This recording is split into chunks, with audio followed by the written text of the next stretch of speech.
Science et culture font-elles bon ménage? Certes oui. Chaque année, l'échange est incessant entre la ville de Clermont-Ferrand et les météorologues qui évaluent avec zèle les chances de succès de la programmation des contre-plongées de l'été.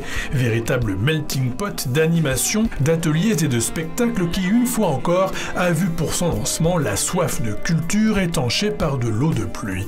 Oui, il a plu, il a plu, il a plu. Hein. Mais on a réussi à sauver le film avec 100 personnes qui ont bravé le froid et qui l'ont regardé jusqu'au bout. C'était très bien, c'est une belle ambiance. On a réussi à sauver la lecture au musée. On a fait la lecture dans le musée, dans une salle du musée. Elle a eu lieu. C'était une belle rencontre avec Éric Chevillard.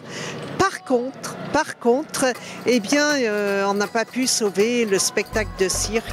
Mais la chance sourit aux audacieux et le soleil est revenu de ses vacances. Il faut dire qu'il a beaucoup à faire pour soutenir de son auguste lumière une programmation brillante de théâtre et lecture ou autres projections de films en plein air que précédait mardi 15 juillet un atelier de rédaction de cartes postales sur la place du Mazet ou une séance de jeux de société sur la place de la Victoire. Autant de plaisirs simples mais essentiels pour conserver l'agilité de ses doigts et une certaine souplesse mentale. Ce qui est extraordinaire, c'est le plaisir que les gens ont à se retrouver ensemble. Alors parce que ce soir-là, les terrasses des cafés sont pleines aussi.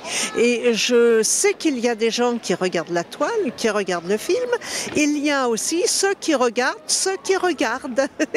Et c'est étonnant, les gens s'attendent, chacun mène... on se côtoie chacun dans son activité. Et ça, c'est super. Et car le choix est indispensable à la liberté, de bonnes vacances ne sauraient être sans la diversité d'intérêts que suscitent les contre-plongées. Les lundis, dans la cour du centre Blaise Pascal, où se jouent les pièces de théâtre classiques ou contemporains les plus marquantes. Les mardis, sur la Victoire, où musique et cinéma vous transportent vers un ailleurs bienvenu. Les mercredis, au jardin du Muséum Henri Lecoq, pour des lectures éclairées, ou encore jeudi 14 août, devant les prouesses du cirque Vost sur la place de Jaude. Piochez tant que vous voudrez dans les contre-plongées et vivez une autre vie ici, en ville. La programmation détaillée est disponible entre autres sur Internet.